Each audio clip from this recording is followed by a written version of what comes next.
Good morning and welcome to StudyIQ, my dear friends. I am Prashant Mavani. I hope you all are doing good. Today is 18th April 2020. Day is Saturday. I would like to start today's discussion with this quote by Osho. I want you guys to think about it. The only way to exploit a person is first to make him afraid. Once you are afraid, you are ready to be exploited. If you go back in the history of human beings, if you see the current scenario, you will find this thing. And I'm not just talking about our political life. I'm not talking about religious life. You can see this thing in your day-to-day life as well. Like people will, if they want you to do something, if they want you to follow their plan, then they will inject a seed of fear in your mind. And this will create as a sort of panic, or it will make you afraid. And once you are afraid, you are ready to be exploited. So think about it with this, dear friends. Today is Saturday, so we have total 4 articles on our table. The first one is about RBI, helping a lending hand. It's about economy. We are going to talk about so many important things. The second one is a season of change. This one is about monsoon season. A few days ago, we were talking about this latest report by IMD. The third one is one of the most important article of the day. You can find a question in your next mains examination, in your GS paper, General Studies paper, based on this item or this topic that we are going to discuss today. It's about Anti-Defection Law. And the good thing is this article is providing us some solutions as well. And the fourth one is about Kerala. Why Kerala is number one in this race, against this coronavirus. Why Kerala is top performer in our country when we compare it with other states. What are the reasons behind it, and what are the things that other states can learn from Kerala? So let's crack on, dear friends. I have a good news for you. StudyIQ has launched Smart Course on our mobile application.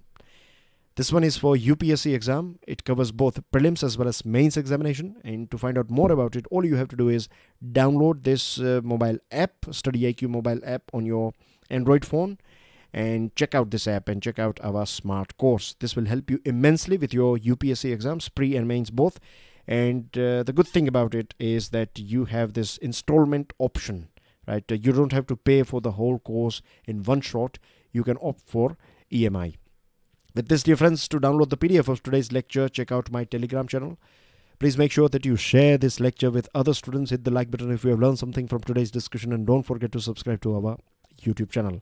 So the first one, helping a lending hand. The big news is that RBI has announced on Friday that it is going to inject 1 lakh crore rupees. Yes, 1 lakh crore rupees in our market. So this is a big infusion.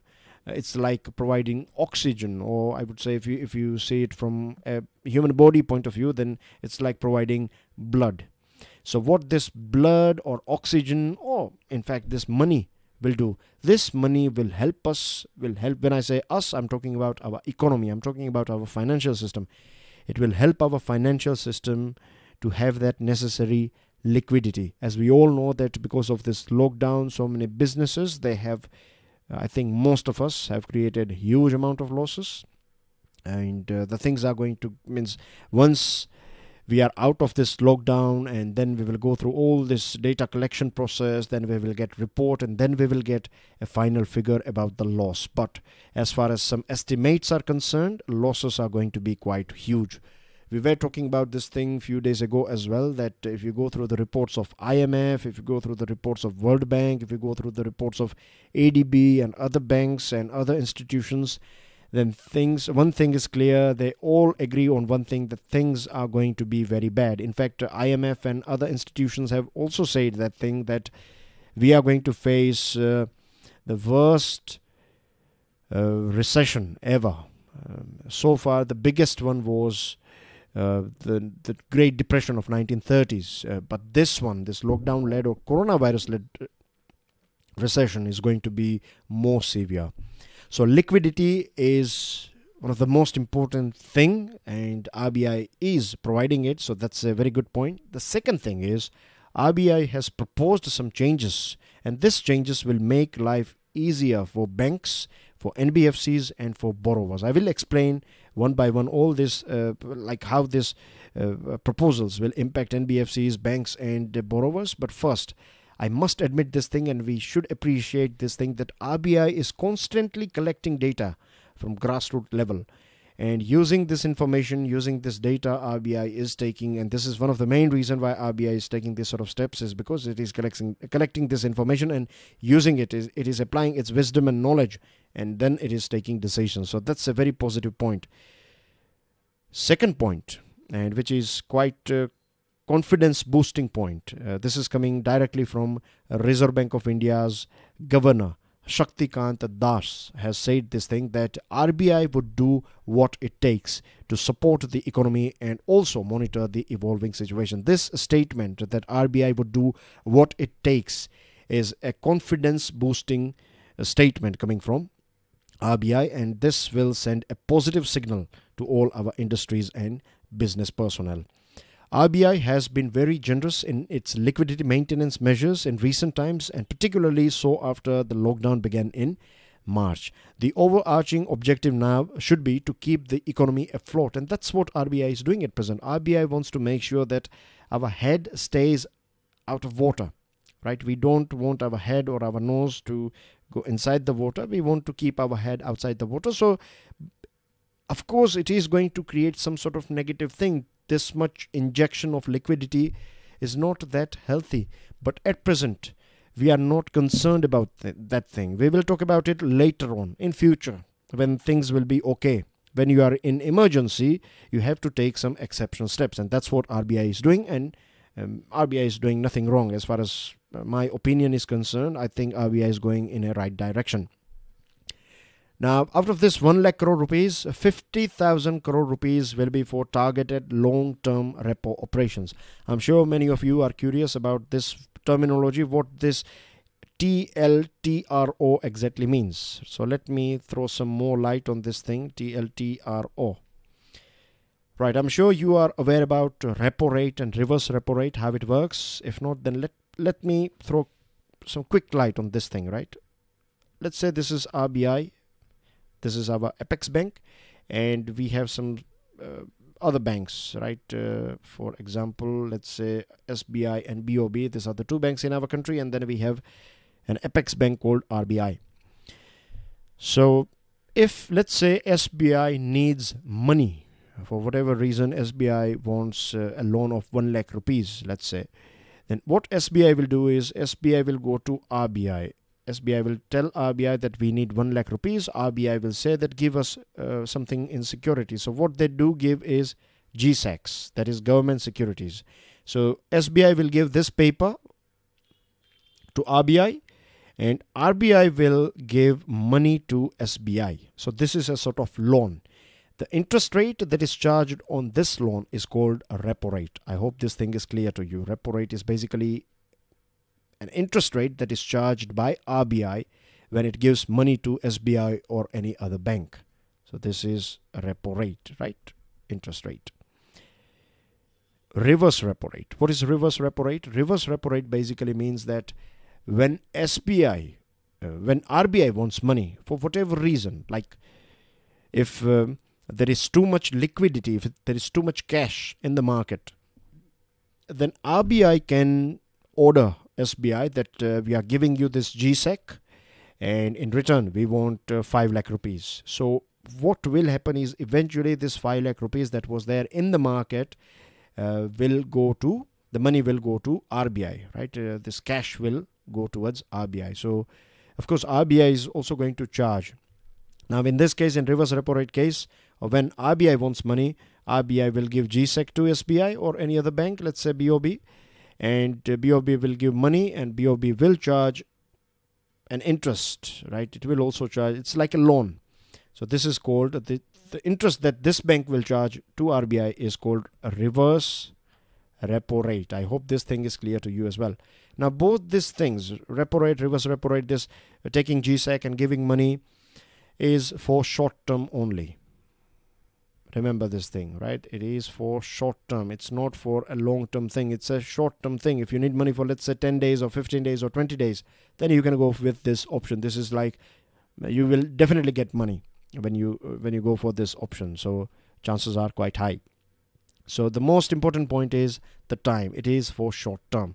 Now, if you pay attention to this word here, targeted long-term repo operations. So this will become very easy for you to understand. This TLTRO is nothing but same thing. RBI giving money to SBI, but here the repo rate, at present repo rate is quite down. So this money will be given if you want money for 1 year, let's say, or if you want money for 3 years, right, you will be charged a fixed amount of this repo rate.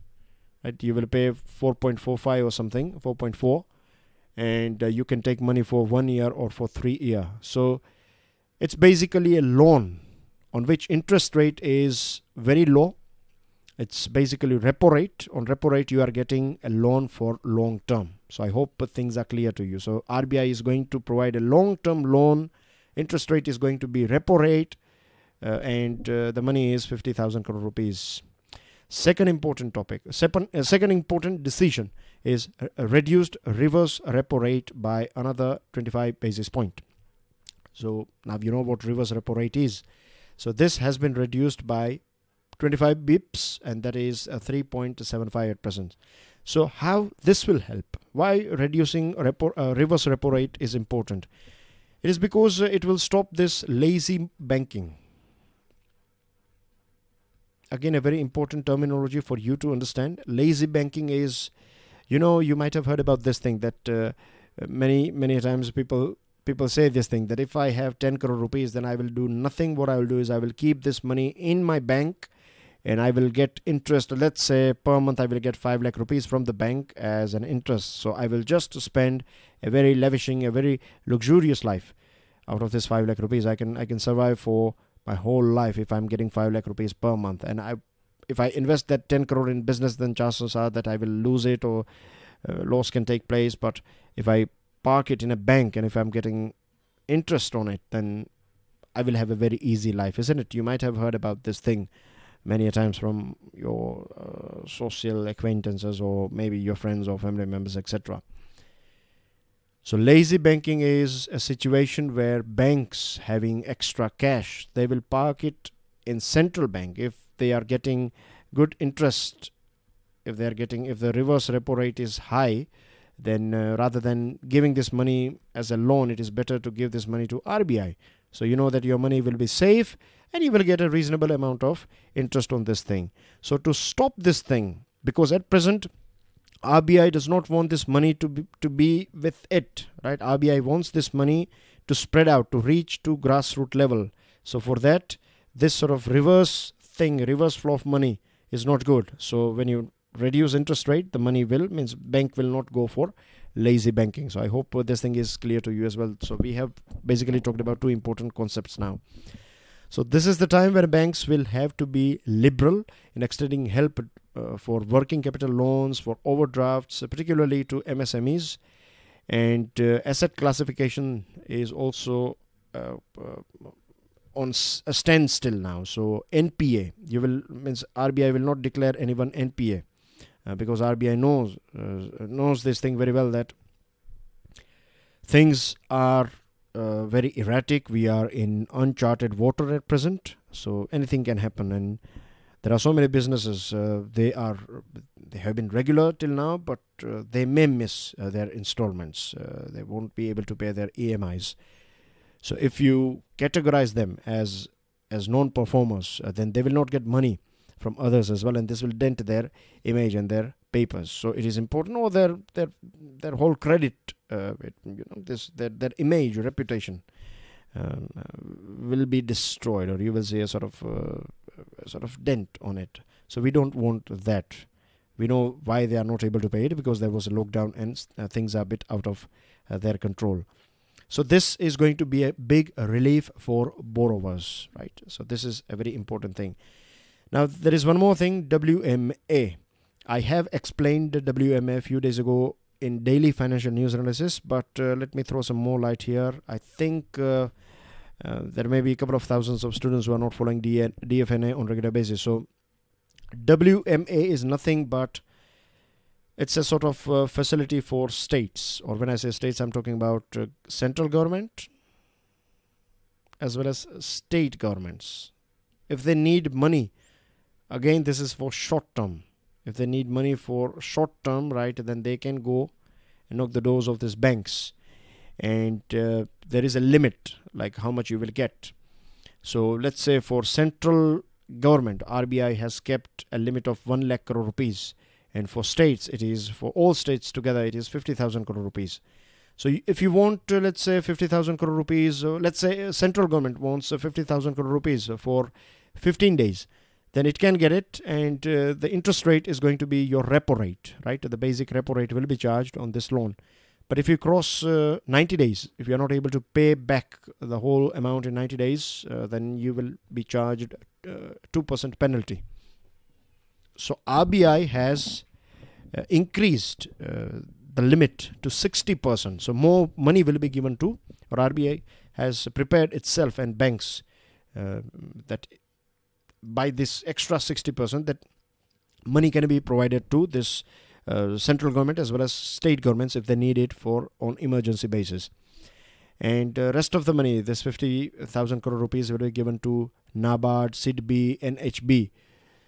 So here we have this whole, you can say, it's this infographic. If you go through it, then you will find that 25,000 crore rupees will be given to NABARD, 50,000 for SIDBI, 10,000 for housing finance companies, and the other 50,000 will be available in TLTRO. You know what TLTRO is all about. And out of this, let's say if a bank is taking 10,000 crore rupees, for example, under this TLTRO, then it should make sure that 50% will be given to small, mid-sized NBFCs and microfinance institutions. A season of change. This one is about monsoon. Now, a few days ago, IMD said that monsoon this year is going to be normal, and it is a good news for our economy. It is good news for our rural economy. It is good news for our farmers, right? Because even today, 50% of our agricultural land is totally dependent on rainfall. We have roughly 50% area under irrigation facilities. Rest 50% is directly dependent on rainfall. So this sort of good news, this sort of news is a good news for our farmers as well as our economy. Now you know it very well that LPA, that is long period average, has been changed. Normal means when IMD is saying it's going to be normal, so basically means your whatever your LPA is at present. LPA is 88 centimeter. So rainfall all across the board in our country is going to be somewhere near 88 centimeter, plus and minus 5% margin is always given, right, to be on safe side. Now the agency follows a two-stage forecast. The first one comes out in April, the second one will be late June. And April forecasts are not that reliable. If you go back in the past, then you find that in 2016 April forecast was 106, but actual rainfall was 91. 2017 96, actual 95, forecast 97 in 2018, actual was 91, and last year it said that rainfall is going to be 96 centimeters, but actual rainfall was 109 centimeter. Then IMD has also talked about El Nino. Now I don't have that much time. We don't have that much time to explain all the details about El Nino. But if you go through our smart courses, then under geography you will find detailed explanation of this thing, or else you can go through your NCERTs. If you are going through your NCERTs, then as well you will find this concept. And for that you need to know so many other things as well. You need to know torrid zones, what are your different temperature zones, heat zones of our planet.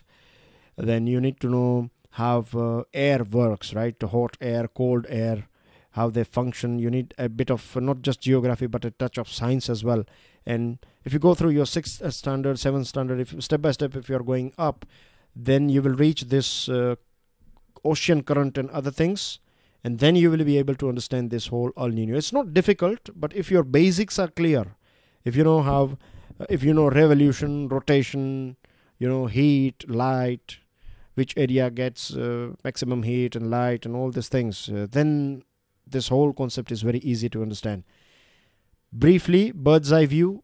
Normal year you find hot water nearby Australia. In this region you will find hot water. This is normal year we are talking about. So when we have a normal year, good rainfall takes place in Australia and countries like India. But in El Nino, the things are a bit reverse, right? Hot water, the winds will take hot water, surface water, and it will park it over here. So you will have hot water over here. This will create warmer winter for America, North America, and Canada and USA and Mexico. They will have a warmer winter. And countries like Australia and India, they will have droughts. So we are not going to see El Nino. That's what this IMD's latest forecast is saying. So that's a good news again. Then we have these two systems. We are relying on two systems. One is a statistical forecast system where values of selected meteorological parameters are recorded until 31st March, and permutations of this are computed and compared to IMD's archive of weather data. So this is a classical method, and then we have a new method called dynamical model. So we're using supercomputers, powerful computers, and they mathematically stimulate the whole situation, and then you get a sort of projection about what's going to be in near future as far as this rainfall is concerned. Using this dynamical models is a change the IMD has incorporated and experimented with for years, and we are using both methods at present, classical as well as this dynamical model. And as I told you a few days ago as well, and I'm repeating here in case if you have missed that lecture, that the two key changes that we find this time is that there is a drop of 1 centimeter in LPA. LPA was 89 centimeter from 1951 to 2000. Right, this period's LPA was 89 centimeter. And the latest one is based on 1961 to 2010. Remember this year as well, right? Very important. It is 88 centimeter. And what we are talking about? Long period average, right? So this was long due and constituted acknowledgement of accumulated impact. It also indicates that there is an impact of climate change on our monsoon, and India should move to a new monsoon accounting calendar as well, because the dates, as you can see, they have changed quite drastically. You don't find this this infographic in today's newspaper. I have used it 2 days ago in Daily Financial News Analysis. So I want you guys to download the PDF and go through this old dates and new dates. If you see there is a drastic change, not in starting date, but in the end date, you will see a bit of change. Right here you can see September, right, 29 September, but it has crossed nearly a fortnight, right, or a week plus, if we talk about Mumbai. Moving on to next item, one of the most important article of the day. Today we are going to take another 5-10 minutes extra, so it will be somewhere around 35-40 minute long lecture. So bear with me. We are going to talk about a very important topic. So this one is about the political situation, recent past, what we saw in Madhya Pradesh. On 19th March, Supreme Court ordered Speaker of Madhya Pradesh to conduct a floor test. Kamal Nath is from Congress, and he resigned as Chief Minister just hours before the scheduled time for the floor test. And on 23rd March, we saw Shivraj Singh Chauhan. He was a CM early on as well. He sworn in as the Chief Minister of Madhya Pradesh. The next morning, that is on 24th, he won a trust vote in the Assembly. So how it all started? It all started with this 22 Congress MLAs. They switched sides. They used to be in Congress, but now they have resigned from Congress and now they are in BJP. So the main reason why we are discussing this particular topic is because this topic is telling us that this new method, this novel method of legislature switching side is destructive for our democracy.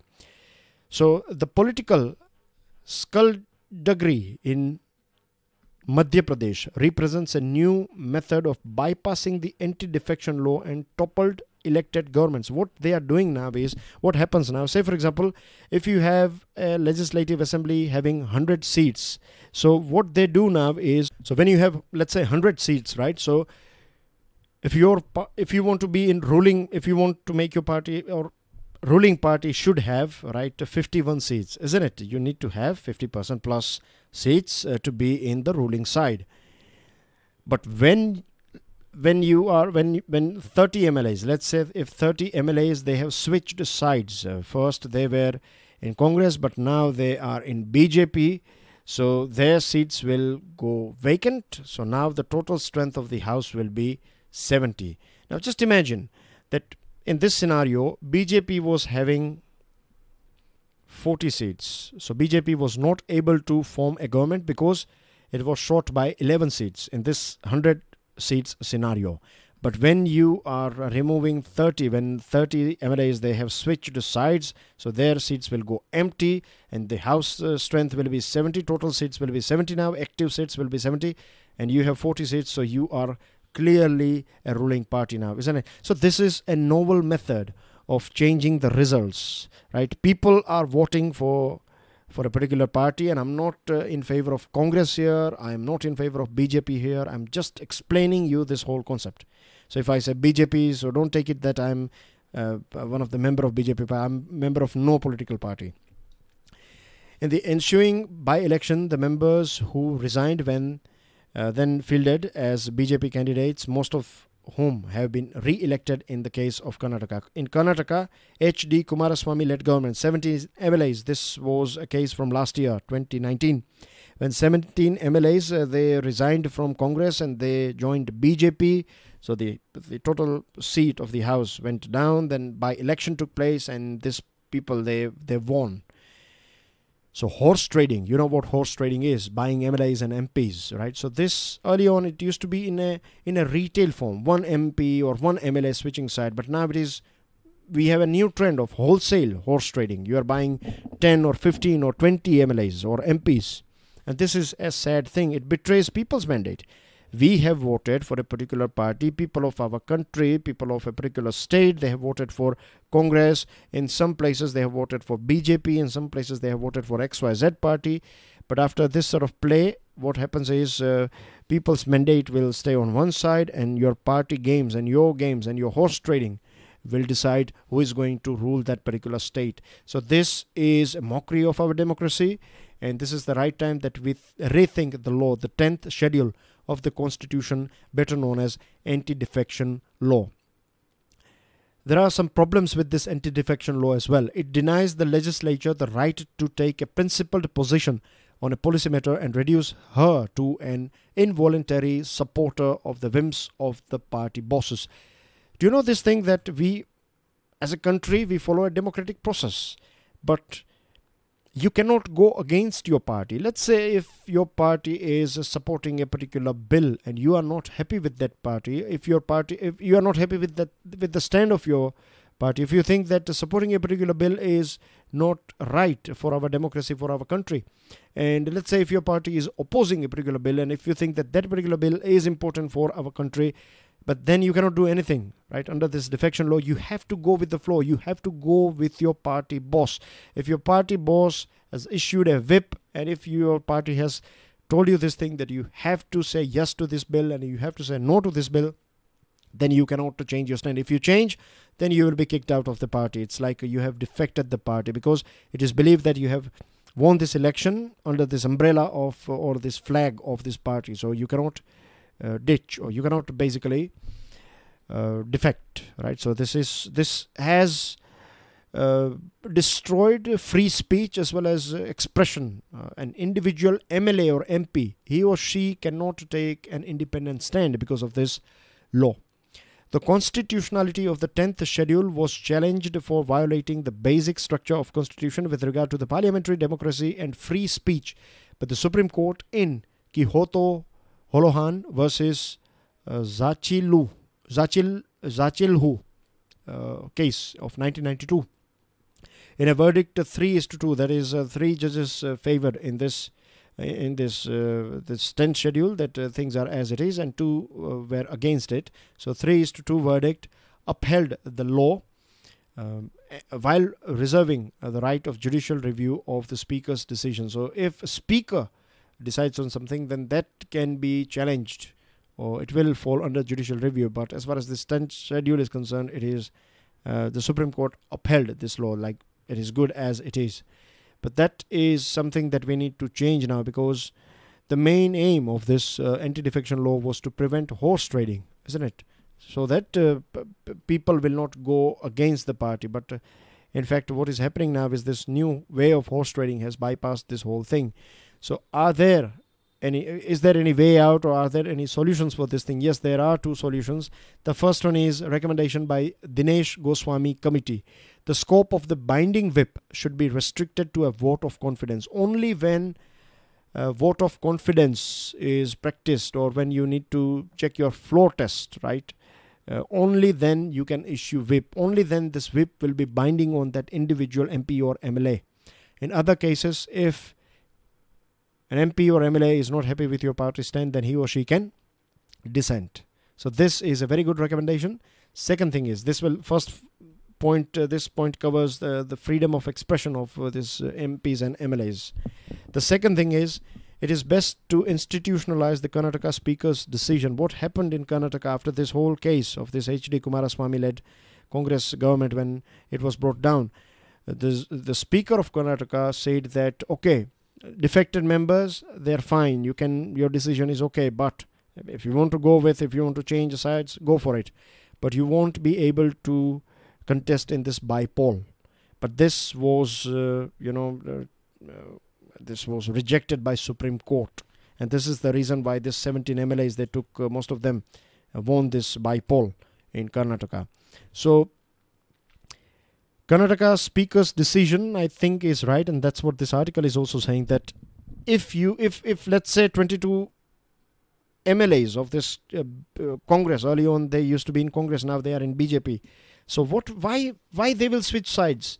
In reality, what happens is, you will give them, this horse trading will have this offer in it, that if a strong leader of this, out of this 22 MLAs, this Jyotiraditya Scindia, he's a very strong, famous person. So he will be given a minister berth. He will be made minister in this Shivraj Singh Chauhan's government. So this is one thing. Then you find other deals, like you will get money, you will get other things, and so this whole package will be of no use if you cannot contest in by poll. So we need to think about it. If we can make these two changes, then that will create a huge impact. But I think it's going to be very difficult. Whenever we have this sort of things like political parties, every political party will be on the same page. They all want to exploit this thing as much as they can, and this is a dark reality, and this will only change when we as a people will take a stand. Moving on to last article of the day, a virus, social democracy and dividends for Kerala. Why Kerala is number one in fighting against this, or in this whole game against this war against coronavirus. Kerala was the first state in our country to get this coronavirus, and at present it is at rank 10 as far as cases are concerned. Things are improving in Kerala, and it's like a role model. So what is the main reason behind it? Like, if you go through Kerala, then the population density is reasonably high. It has deep connections with the global economy. Citizens of Kerala are living in different parts of the world. We were talking about this UAE as well, remember? So then as well, it should be like a hotspot, but it is not. So what is the main reason behind it? Kerala has also, issued this. Kerala was the first one, in fact, to roll out this comprehensive 20,000 crore economic package before the centre even declared the lockdown.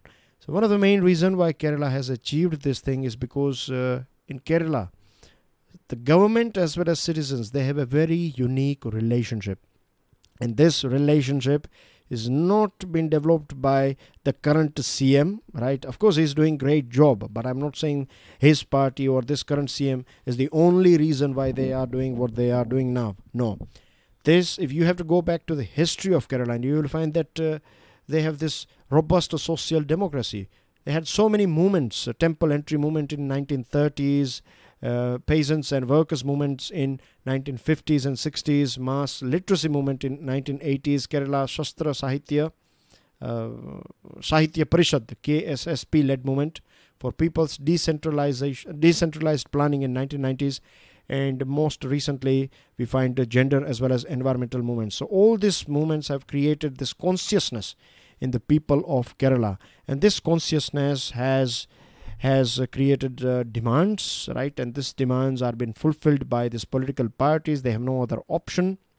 So these movements, they have created this strong sense of social citizenship. The citizens generally believe that they are responsible for the society. At the same time, they are demanding things, or they are demanding performance. When I say things, I'm talking about performance.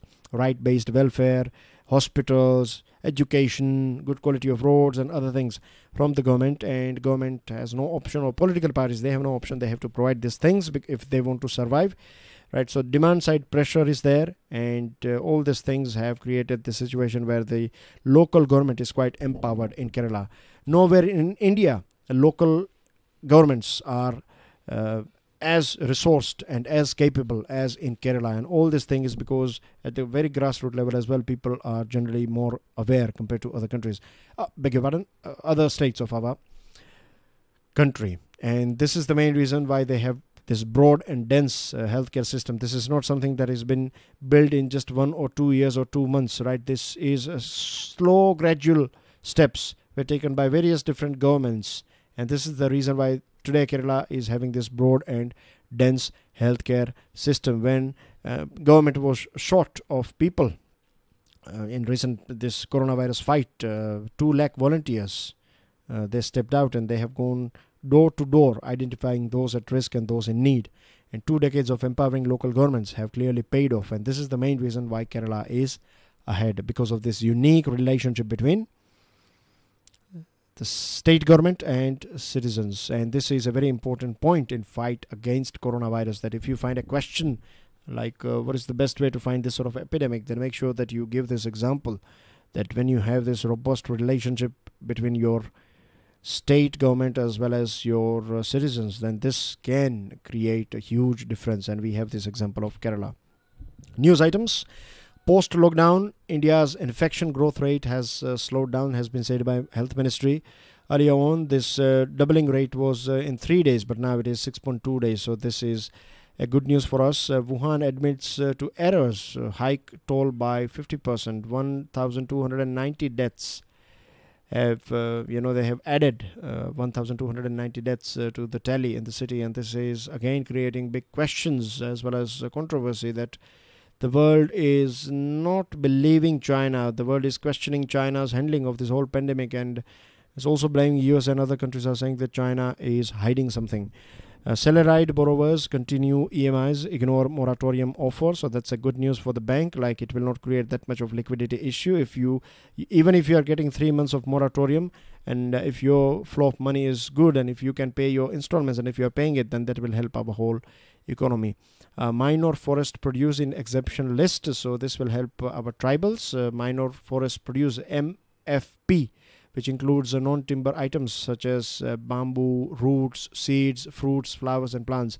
Tribals will be able to sell these things. Pakistan is exporting terror, has been said by Army Chief. Indore registers 8 deaths in a day. Sad thing for Indore. They have got 256 new cases in a day.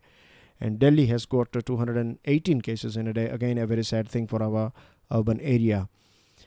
Give 35,000 to PM Cares for bail, has been said by Jharkhand High Court. It has granted bail to a former MP and 5 others on condition of contributing 35,000 rupees each to PM Cares fund and downloading Arogya Setu mobile application.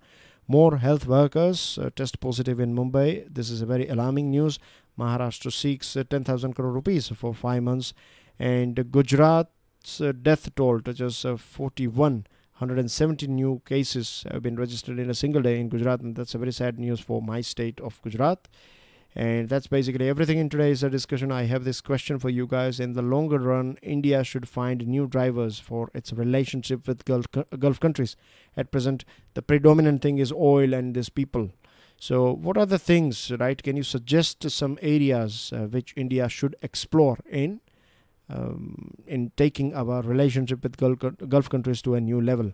So this is going to be a descriptive question for you, and I want you guys to think about it and post your answers in the comment section.